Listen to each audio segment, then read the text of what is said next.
We shall now listen to the message of the Governor to the 17th Sangguniang Panlalawigan, Governor Yvonne Cagas, represented here by our former Governor, Special Assistant to the Provincial Governor, Marc Cagas.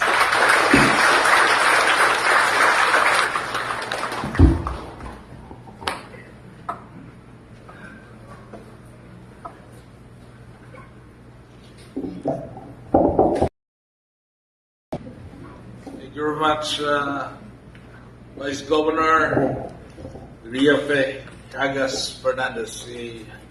Lampakan natin.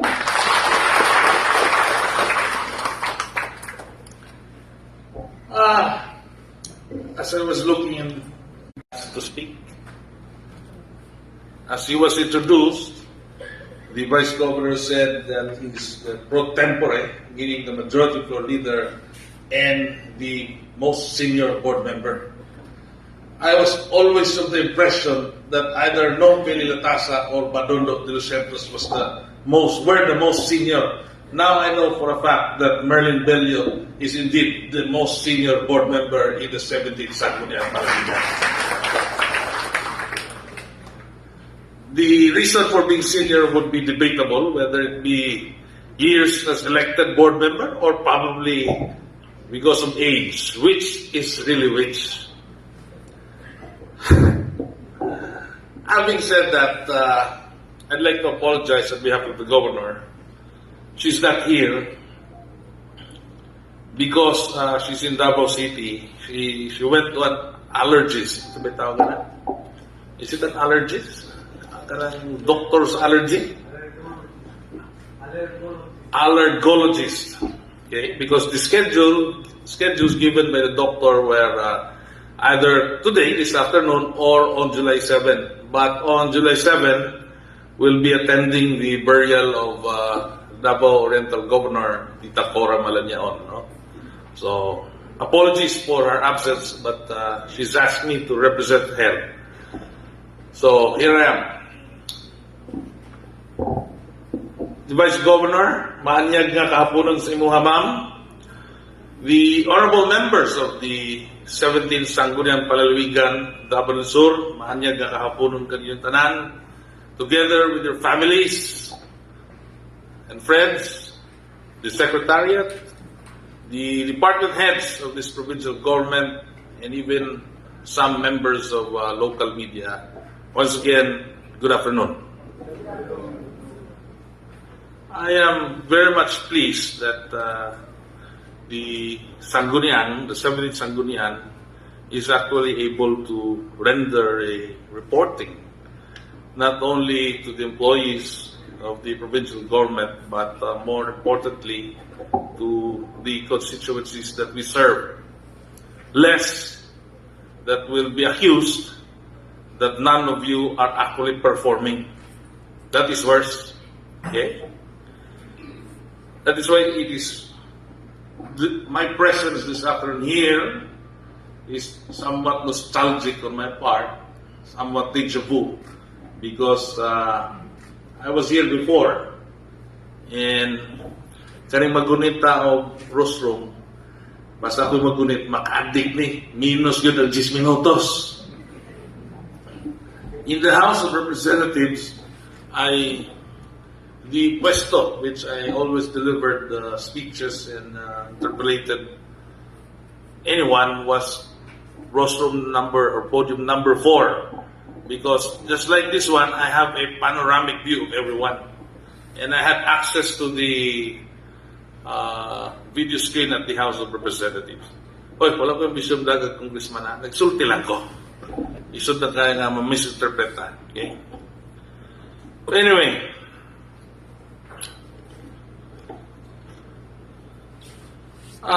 first, I'd like to thank the Sangguniang Panlalawigan, for many reasons, but I've written here some of the very important points. Recently, which is that the governor has recently signed a ordinance which you passed, which increased the market values on real property taxation.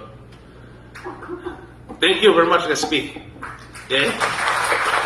Sa wala nakasabot niya sa manananaw, Kinahanlan kayo ni because mangita yung ways and means para madungagan atong pondo. And one of the best ways really is to, retake the schedule as well as the valuation of properties. And it is now the job of the provincial treasurer, encouraging all municipal treasurers, including the city treasurer, to achieve the tax collection goals which they have set from the beginning of this fiscal year. Okay? Nasulti ni Vic ganina, ang challenges that local governments are facing as far as the national tax allocations are concerned. It's true. No? It's true. For this year, we have lost 14% from our NTA with the still, for me, non-implementation of the Mandanas Doctrine. 14% for the province translates to as much as, how much is it, Jeff? 278 million pesos. Can you imagine if we can use half of that 278 million for more social services and projects for the province? Okay.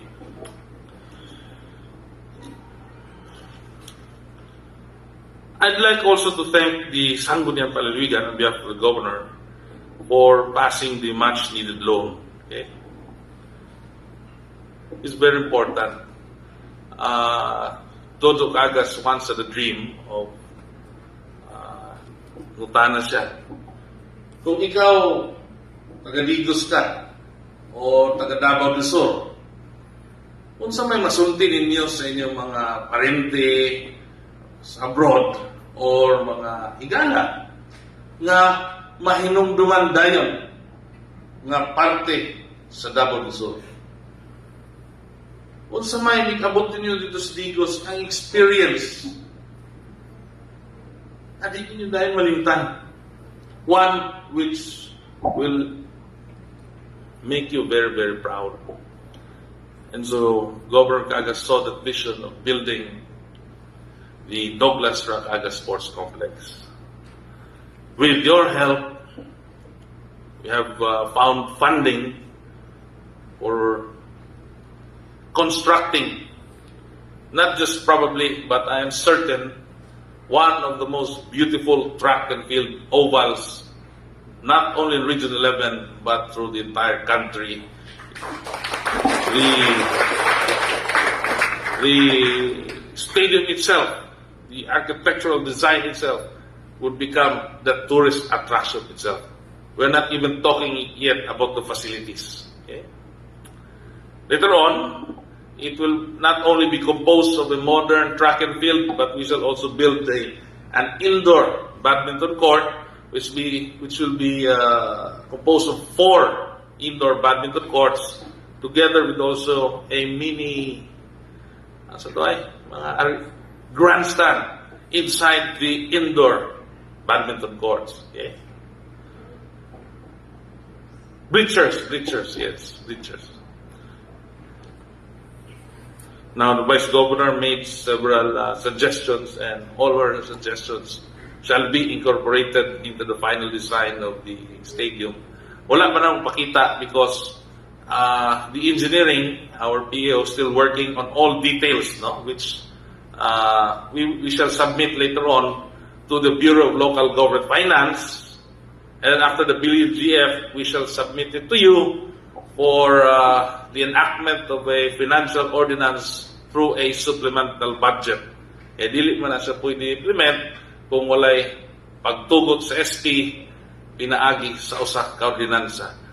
Again, the partnership which the governor mentioned in her report or her speech is very, very vital to our success here in the province of Davao del Sur. Salamat kayo, Sangguniang, sa kanunayang pag-partner sa executive o sa legislative.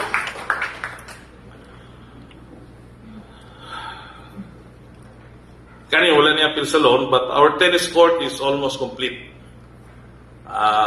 Indoor tennis court. Okay? Kulang ng kwarta. If DPWH will not finish it, then I shall finish it, even if it means spending my own money for the shell court. Okay? For that, I've tasked Engineer Milana to liaise with DPWH. Kung dili na manon, dili may mag-amigo. Kay mao na damgo, Yvonne Cagas, kanang usa ka nindot nga tennis court. I'm not sure if you've checked our tennis court now. It's very beautiful. It's one of a kind in the entire Region 11 and maybe in the entire Mindanao. Kita lang na indoor tennis court diri sa Davao del Sur. So we need to finish it. Wala kwarta. Gastuhan lang na ko rin. Total, usara man ang asawa. Idol man ako si Cowboy Big Kadungog. Excuse me. Mambabangag.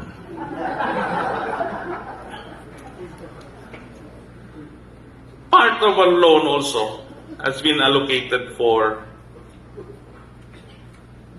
digitalizing our bureaucracy or our provincial government.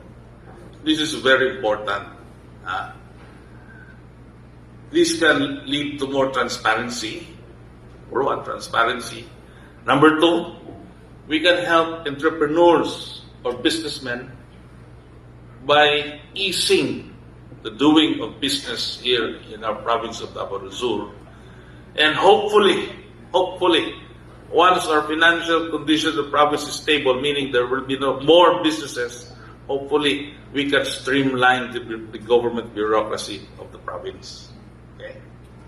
Dili pa siguro nato ma-realize ang importansya ni karon, but the long-term effects of going digital, especially the transactions, will be felt in years to come. Okay? Pasensya na mo, I've written an impromptu notes. Okay? Now for tourism,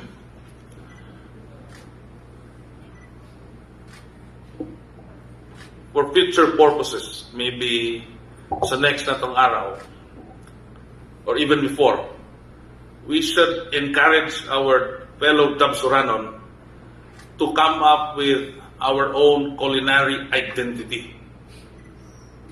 Okay?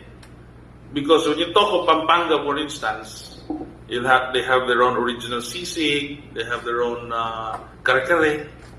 If you go to Bicol, they have their spicy food, no? Such as the Bicol Express, mga gata ng mga halang.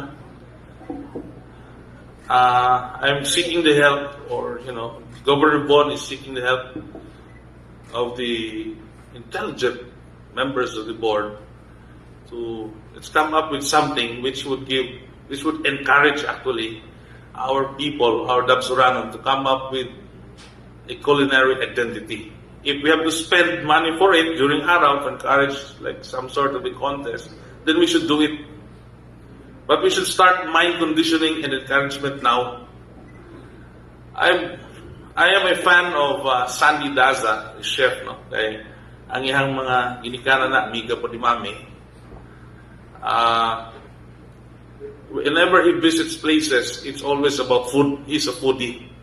And I've noticed that the places that he visited, whether it be in Thailand, that's why I wanted for you guys to visit Thailand. No?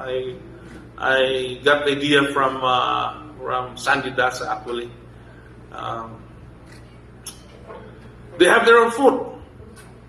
Kung diri sa tuwa, kung sumina, naimers, na bibingka, na puto, dumaga na to na. Inhalan, na mga turista nga musuroy dili lamang kung na mga festivals sama sa araw, kung dili kanang part na sa regular nga negosyo sa itong katawhan. Okay? Second, I think we need an ordinance for this. Kinahanglan studyhan is probably sa Ways and Means and sa Committee on Agriculture.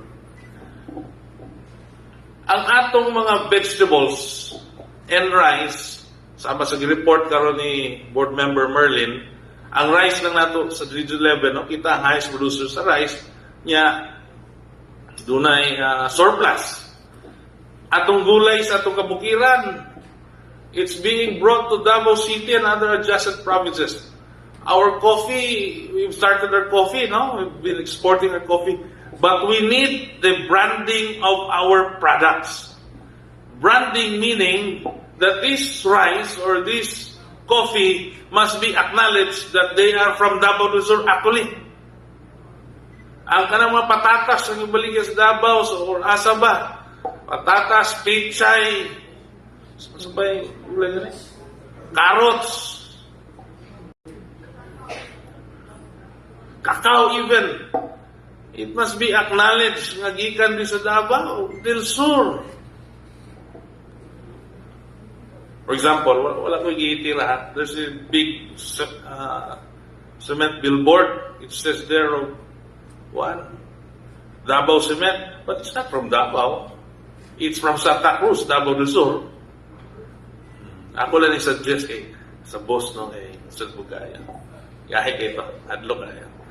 Friendly suggestion lang. Butangan lang Santa Cruz, Davao del Sur. Because we should be proud of our products. Manga, for instance. Oh, by the way, I had a meeting with Japanese natawag na ito nga scientists. They specialize in mango as well as in grape production. No? Ang problema lang sa grapes nila, gusto nila pare sa Japan, they're looking for a 1,600 above elevation. 1,600 feet pa. Asa kamita na. They also possess the technology of making our mangoes more sweet and more productive. Gibisita nila lang akong gamay manggahan. Sampulan nila. They'll be back here in 1.5 weeks. No? I'd like to share this with you. Indot kayo siya. You know? For that, I encourage the Committee on Agriculture to come up with a unified mango, some sort of administration or mango association. Because today, we have no unified mango association. Unlike Guimaras, they actually have a unified mango association. Okay? Sayang.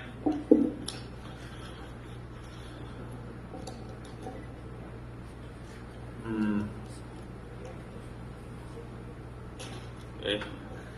Hapit ako mahuman kay bisita lang ko 10 minutos de kulbaan 10 minutos na.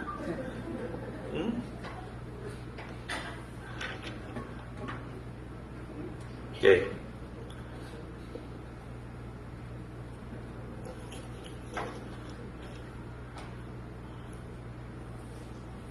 Our flagship program, the I Help, I Share,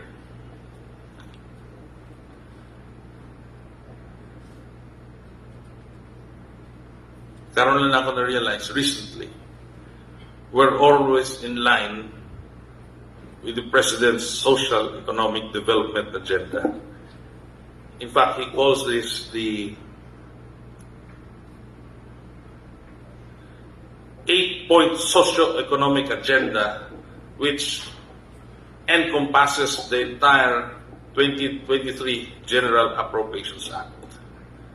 The 8-point socio-economic agenda of the President is composed of, first, food security; second, improved transportation; third, affordable and clean energy; fourth, healthcare; fifth, education.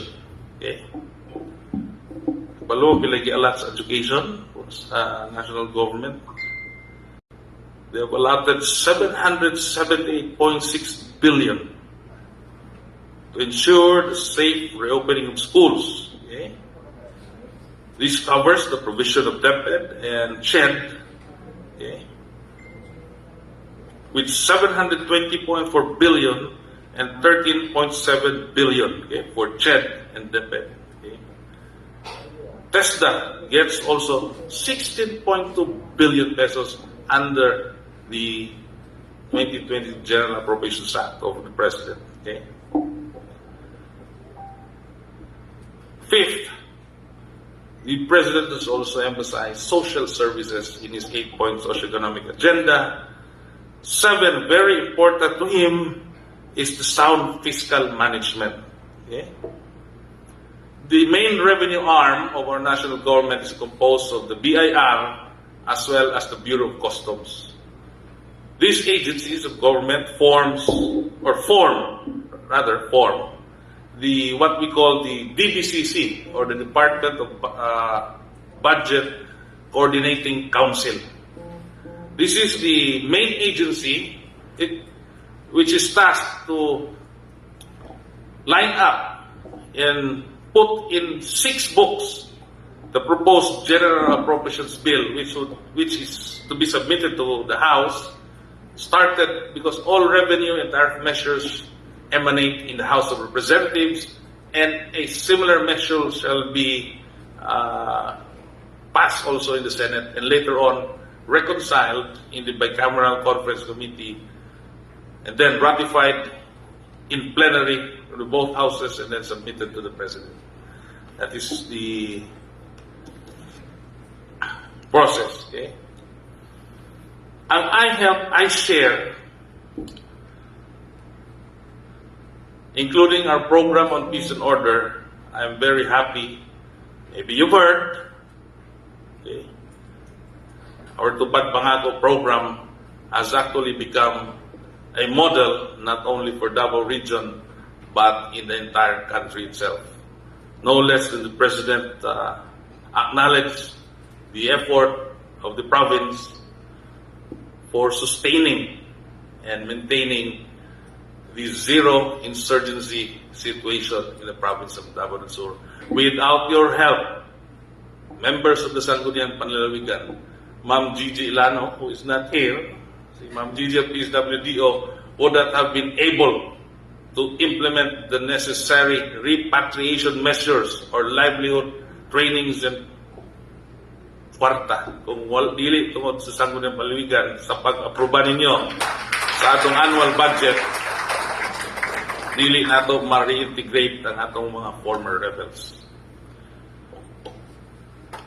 The President also acknowledged our efforts on our health system. It is not easy. But thanks to you, this morning, ipatawag na sila Doctors Masungsong and Raso. Isugda na ang proseso to, tawag na dyan? Final listings of all the equipments that we need. Gikan sa OR, magpalit tawag bagong lamisa, bagong gamit, CT scan, will even buy new CT scan. Hantod sa lab. Ang listahan ng ihatag ni Jonah o ni Dr. Raso are so broad. I am actually very, very much inspired and excited. Kinahanglan masugda na ginisama sa gisulti niya ay kinahanglan masugda na nagaw. Once our hospital shall have been completed, modesty aside, it will be more beautiful than the other hospitals in Digos. No?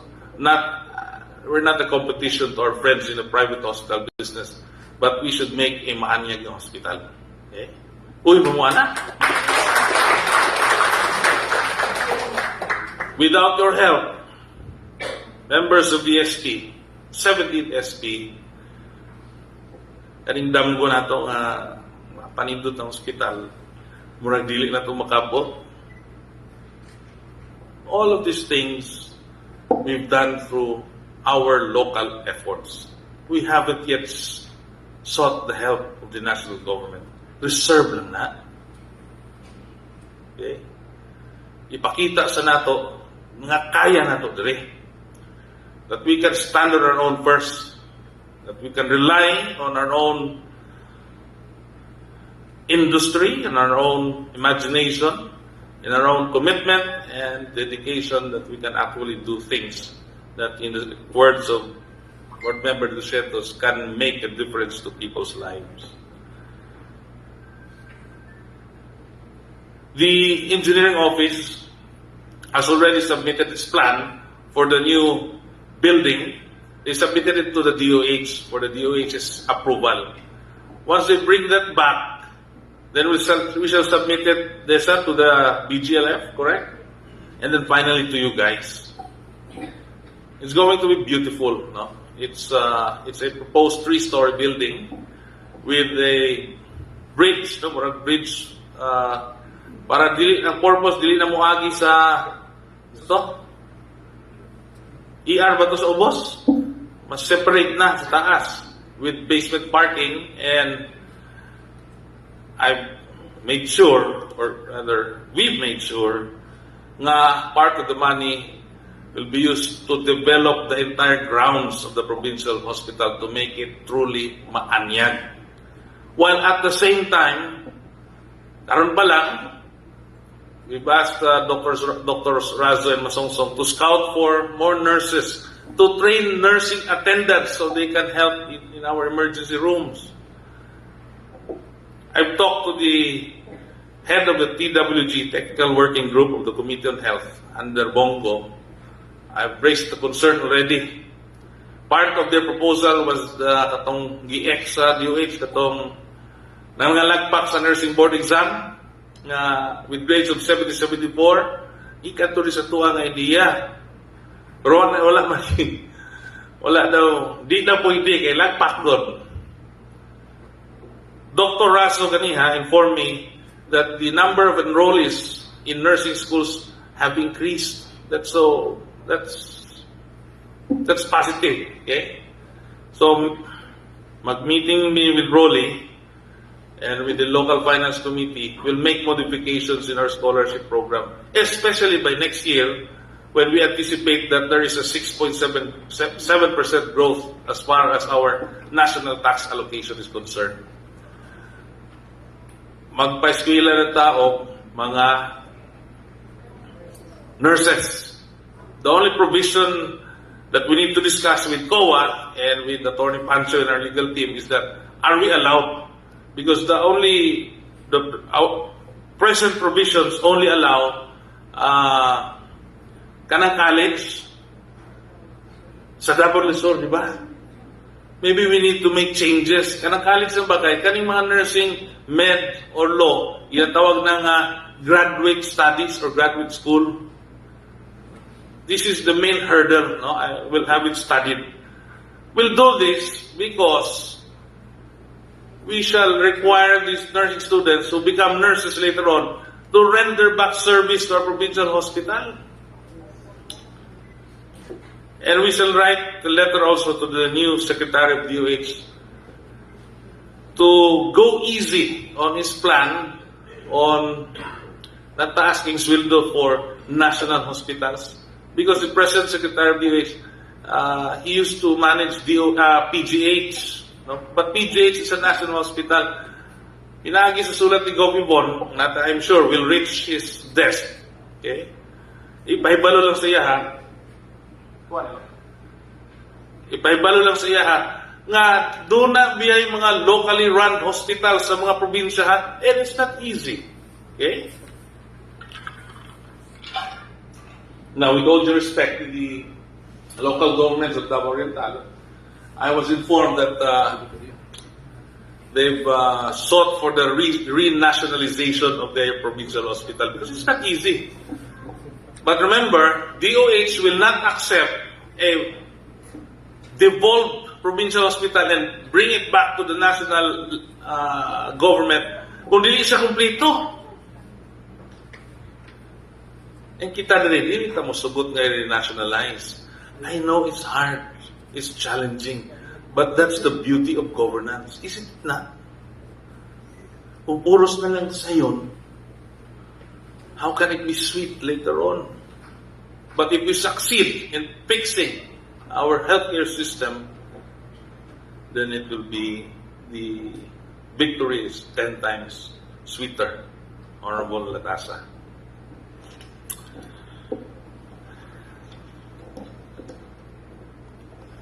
Naghan po kayo sulti, pero sama sulti ni Nong Merlin, limited lang. Pero truly, I'm happy to be back here. Katindog ko. No? Ipayo din nato ni. Ipayo nato. Salamat sa inyo, ha. We've allocated how much? 8 million, okay? To repair Lagi. Di na ito ni-abandon kay handumanan ni sa panahon. Remember the old capital was wooden, panahon ni Governor Campo, nasunog. Kani, morning unang pabuhat, di ba? Before nabuhat na ni President Erap during the time of Governor Llanos, remember? Kani pa'y opisina kanina. This is strong, sturdily built. You just have to fix the septic problems, the restrooms. The secretariat shall stay here in that same area. Because the new one, which nakita na mo ni Macmac, is they've now started clearing. Salamat kay Sani Angara, Senator Angara. Magsugod na sila construction. Will be limited to the office of the board members and of course the office of the Vice Governor. Real lang ta. Atong pasiminto ng ganahan ito, butangan ng pathway pa yung direct. Kung musugot mo, kanang mga remaining offices, paggamit sa mga national agencies nga walay opisina, pero magunaw-na mo. Paarkilahan ba? Libre? Kung libre, sila libay kurinte. Di ba, no? Kung arkilahan mo, arkila siguro. Pwede libre basta ilahan lang kurinte in the future. Okay? We should make this beautiful again. Okay? And especially ang functionality nalangkot. Ang opisina sa gobernador, by the way, itong gabi, no? Sabi na lang, tulog na po din tao. I've talked to Engineer Parilla, the district engineer, nag-issue na siyang notice to proceed. Ipaanyo na po ito. No? Basic lang dito. Okay po. Septic problems, restrooms, roofing. Mora may kwarta. Later on, kung makapangay na punta, then,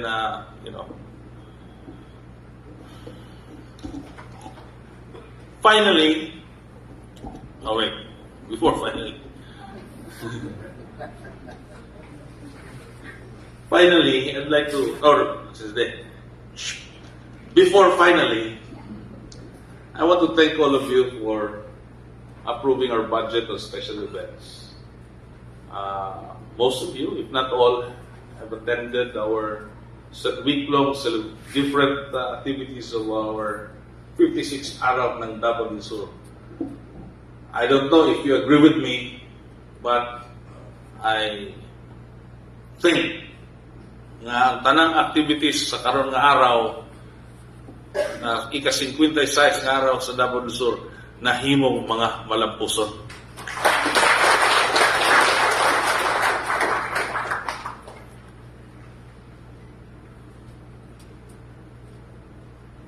Weeks before the actual Mutya celebration, I've already been speaking that our Mutya will not simply be a pageant show, will not simply be a pageant or a contest, but the Mutya for 2023 will actually be a show by herself. Diba? Nindot ba itong Mutya ng Davao del Sur?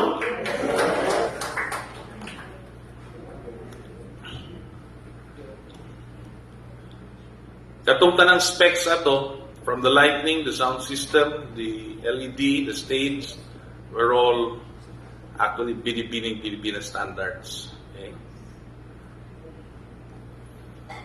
Kung wala ninyo aprobahe, ang EIP, kung wala budget for special events, wala po tayo mutya ay ato kanindot. The only thing is that at magpahuway sa tag festival, katong Ka-Anyag ang festival, Ka-Anyag ang festival, pahuway sa ta. Kaya parehan ni Joseph Cagas ito Tigos, tagstorya may, namili siya, unsa yung panindoton, padigusan or araw ng digos. Kaya pareho tag sitwasyon. Makapanindot ang usa, pero dili yung duha.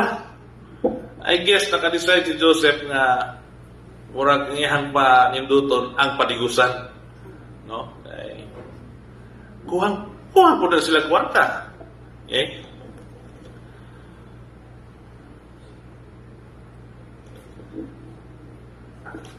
I am also happy. Kanya, you should be proud. You should be inspired. Sa Dabraa, sa tanang Davao nga probinsya sa Region 11, pag-intro sa atong atleta, kita lang ang tanang atleta nga dunay sayaw nga I love Davao del Sur. Ano lain?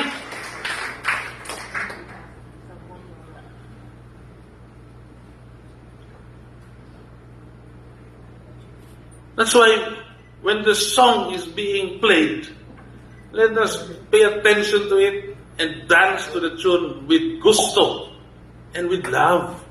Sama sa gitulos din ni Ay. We cannot expect anyone, ni Merlin, no? We cannot expect anyone to love our province. Kita ra. We cannot expect also other region mates to dance the I Love Davao del Sur, except kita ra. Kung sayaw na, manayaw kita. And you should even be prouder. Be prouder, tama na eh. Di ba more proud? O sa may grammatically correct ito rin.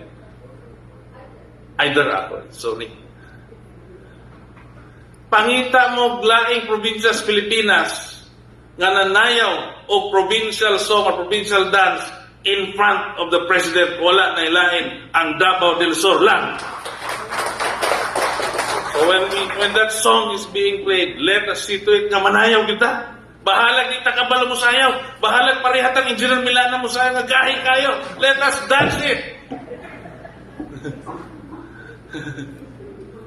Si Dodong kayo nagsinayaw, gahi lagi ang bukilana mo. Lastly, let me quote Governor Yvonne in her short speech, pero during the visit of BBM. Okay ba ito yung diskurso? No? She said, doing good makes our people happy. Having a compassionate provincial government gives our people hope. Doing good governance assures our people, thereby making the Dabsuranon a more resilient people. Behaving properly in the provincial government contributes to the President's nation-building goals. Being less of a headache can make you, our President, even happier. In other words, in our efforts to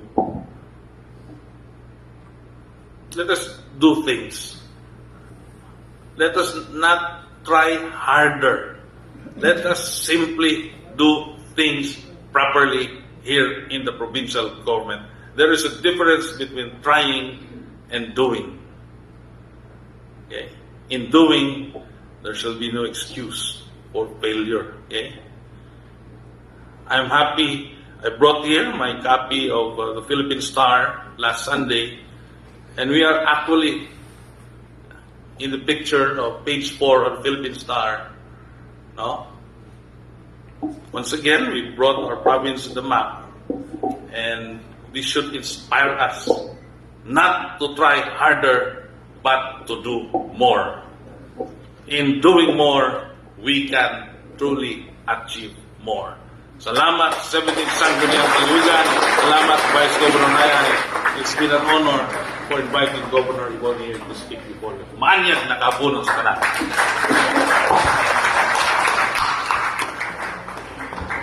Thank you very much for that very inspiring message from SAPG Marc in behalf of the Provincial Governor of the Davao del Sur, Governor Yvonne Cagas.